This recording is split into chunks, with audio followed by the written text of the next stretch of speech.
इसके संबंधी सिद्धांत, मतलब स्वरमंडल की उत्पत्ति कैसे होगा। स्वरमंडल का मतलब होता है, आप पहले समझिए स्वरमंडल क्या होता है। स्वरमंडल, स्वर का मतलब होता है सूर्य और मंडल का मतलब होता है परिवार।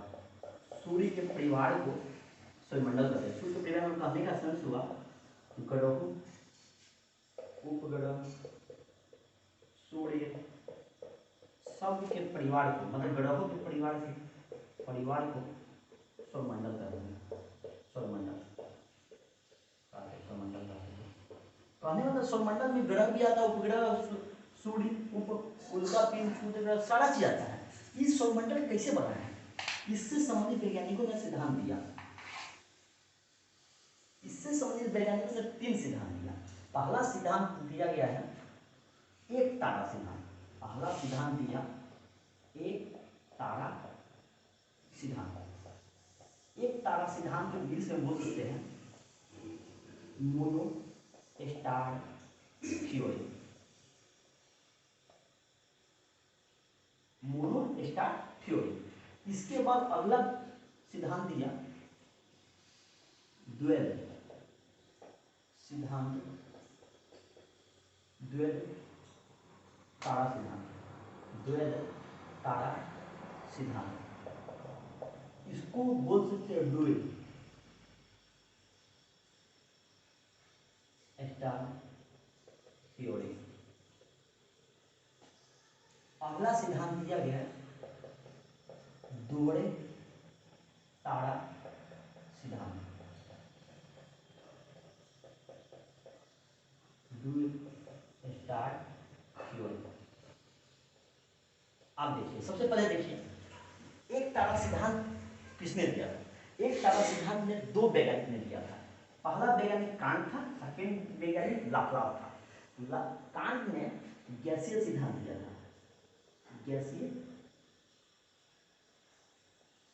गैसीय सिद्धांत दिया, और लाप्लास ने किसने दिया था, कांट ने दिया था। और निहारिका सिद्धांत, निहारिका को इंग्लिश में नेबुला बोल सकते हैं, नेबुला थ्योरी। इसको दिया था लाप्लास ने। किसने दिया था, लाप्लास ने। सॉरी थोड़ा सा आप ही दे देता हूं। किसने दिया था, लाप्लास ने दिया था। गैसीय सिद्धांत पहले समझिए ये क्या, एक तारा सिद्धांत, मतलब कहने का मतलब सौरमंडल की उत्पत्ति एक ही तारा से होता है। सूर्य भी तो एक तारा ही है ना, एक तारा से। तो इसका कहना था अप्रोक्स दोनों का कहना ही था, सूर्य जो है सन में घूर्णन करता है। सन क्या है, घूर्णन करता है। सन के घूर्णन के कारण इसकी ऊपरी परत, कौन सा परत, ऊपरी परत अलग हो गया।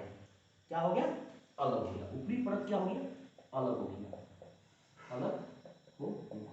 अब अलग होकर ये ठंडा हो गया, ठंडा हो गया।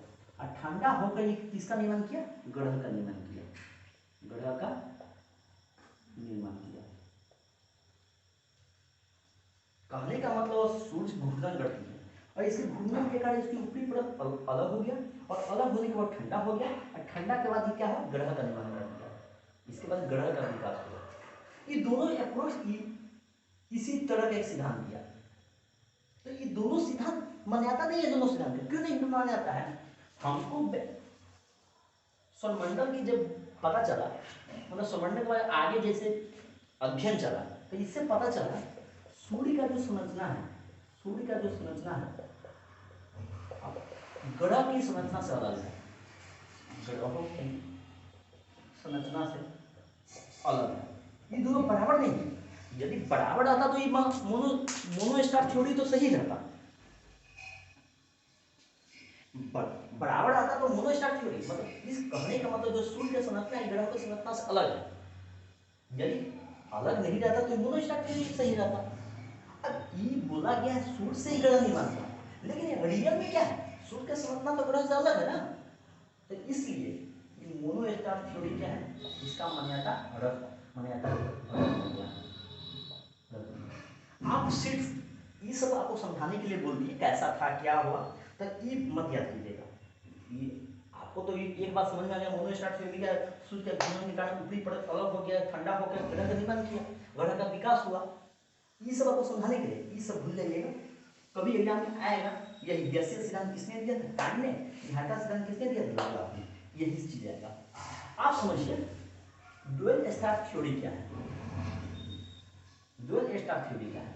इसमें इस जो ड्यूअल स्टार थ्योरी है, दो वैज्ञानिक ने दिया, चैम्बर्स ने और जीन्स ने। किसने दिया था? जीन्स ने। दोनों में अप्रोक्स कहना ही था कि जो सूर्य है, सन के नजदीक एक क्या है? स्टार, अलग से एक स्टार है। स्टार के गुरुत्वाकर्षण के कारण सन की ऊपरी परत अलग हो गया, सन की ऊपरी परत अलग हो गया, ऊपरी परत क्या हो गया? अलग हो गया। और ये जो ठंडा होने का ग्रह का विकास हो गया, और ठंडा होने का ग्रह का विकास हुआ या निर्माण हुआ, जो कहना जो कहिए, ग्रह का निर्माण हुआ। लेकिन ये सिद्धांत तो गलत ही हो गया ना। सूर्य के संरचना से अलग तो ग्रह है, सूर्य के संरचना से तो अलग ग्रह है ना, लेकिन इसमें क्या है? सूर्य से ही ग्रह का निर्माण हुआ, तो इसका मान्यता भी रद्द हो गया, मान्यता भी रद्द हो गया। चलिए ये दोनों अब ये सब अलग समझ लीजिए, ये सब में आती हुई है। इसका सिर्फ ड्यूअल स्टार थ्योरी किसने दिया था? चैम्बर्स ने और जीन्स ने दिया था, चैम्बर्स ने और जीन्स ने दिया था। यही चीज याद रखिएगा, बाकी चीज भूल जाइए। आप सबसे इंपोर्टेंट है ये दोहरे स्टार थ्योरी। दोहरे स्टार थ्योरी से ही हमें सौरमंडल की उत्पत्ति का सही जानकारी मिला। इसमें कहना था सन, इसमें क्या कहना था? ये सन क्या है? सन के अलावा क्या है? दो गो स्टार है, एगो स्टार 1 हुआ, एगो स्टार 2 हुआ, स्टार 2 हुआ। कहना क्या था? स्टार 1 में विस्फोट हुआ, स्टार 1 में क्या हुआ? विस्फोट हुआ। और ये विस्फोट वाले भाग जो था, ये जो विस्फोट हुआ, विस्फोट वाले भाग इस सूर्य के गुरुत्वाकर्षण के कारण, गुरुत्वाकर्षण के कारण सूर्य के नजदीक आया, सूर्य के नजदीक आकर ग्रहों में तब्दील हो गया, ग्रह में तब्दील हो गया, ग्रह बन गया। कहने का मतलब ये विस्फोट हुआ, लेकिन विस्फोट वाले जो भाग था कहाँ आ गया? सन के नजदीक। और किसमें तब्दील हो गया? ग्रहों में तब्दील हो गया। और दूसरा जो स्टार था, ये दूसरा स्टार था, ये क्या हो गया? ब्लैक होल में तब्दील हो गया। किसमें? Black hole. तो ब्लैक होल के बारे में तो आपको पता ही होगा, ब्लैक होल क्या होता है? ये तो सबसे ज्यादा वर्ल्ड का सबसे ज्यादा घनत्व कहाँ होता है? ब्लैक होल में घनत्व सबसे ज्यादा होता है। मतलब तारा का जो अंत होता है ये ब्लैक होल के रूप में होता है। जब तारा विनाश होता है, ये अंत में किसके रूप में आ जाता है? ब्लैक होल के रूप में आ जाता है। ये तो खत्म ही हो गया, और इसका विस्फोट हो गया, किसी ग्रह का निर्माण किया। और इसको ड्यूअल मतलब डबल स्टार थ्योरी जो है, ये किसने दिया था? न्यूटन ने दिया था, न्यूटन ने दिया था। आपको इतना चीज याद रखना, ये इंपॉर्टेंट चीज है। तो दोहरे स्टार थ्योरी का सूर्य के अलावा दो स्टार था, एक स्टार में विस्फोट हुआ, और विस्फोट होने के बाद सन के नजदीक आ गया, और सन के नजदीक आने के बाद सूर्य क्या हो गया? ग्रह में तब्दील हो गया। और दूसरा स्टार था, ये किसमें आ गया? ब्लैक होल में तब्दील हो गया। किसमें तब्दील हो गया? ब्लैक होल में। तब कहने का सेंस हुआ, तो इसके बाद इस सन के नजदीक क्या है? ग्रह सब आ गया। किससे आ गया? ग्रह सब आ गया सन के नजदीक। किस सिद्धांत के द्वारा? दोहरे स्टार सिद्धांत के द्वारा, मतलब ड्यूअल स्टार थ्योरी के द्वारा। आप इतना याद कीजिए, अब फिर से मिलते हैं नेक्स्ट क्लास में। जय हिंद।